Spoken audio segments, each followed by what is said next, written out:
Today, Master Instructor Jerry Dibble is here from United Kung Fu to show us some Tai Chi, as well as talk about the health benefits for people of any age.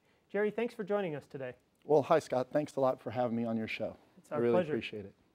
So talk to us a little bit about Tai Chi and what some of the health benefits are. Well, Tai Chi is a very old martial arts.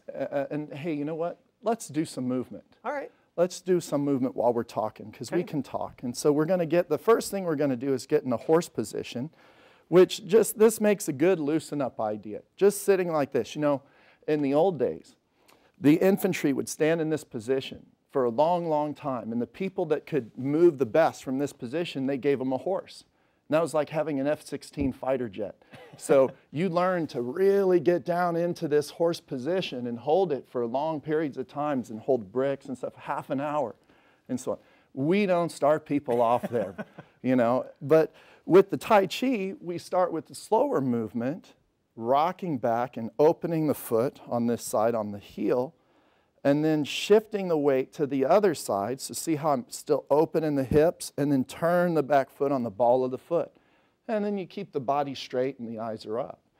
So you can see just by doing this little movement, if we rock back and then bring the foot in too, I'm exercising my ankles and my knees. We're going to rock the other way and then turn on the ball of the foot and push forward. I'm exercising the calves and the quads and the glutes, everything. Even the low back. So this is really for someone of almost any age. Yes. Well, I wouldn't start the kids with Tai Chi. It's a little slow for them, you know. The kids do Kung Fu with us, and they do the jumping, spinning, wushu kicks, and all of that stuff. They have a great time. So here, we're going to start engaging the upper body. So we hold the ball. So, and you want to extend your energy. You know, draw from the earth, extend through the body into the fingertips. Rock back and turn. And then we're going to imagine there's a large bird sitting on this arm with a long tail. We're going to brush the large bird's tail, and we're going to move in to our position here.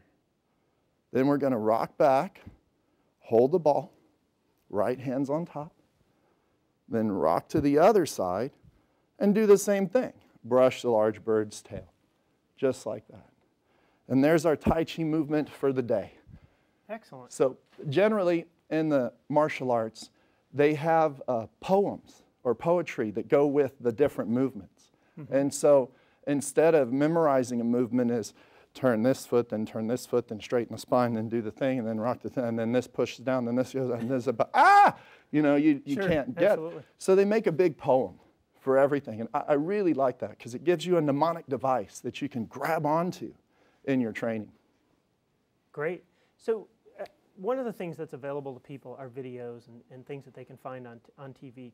What are some of the real benefits to coming in and working with an instructor in a class? That's a great question, Scott. I hear that all the time because people say, what's the book at the library I should get if I want to learn Tai Chi? And I say, well, you know, you can get the book. It's always a good start.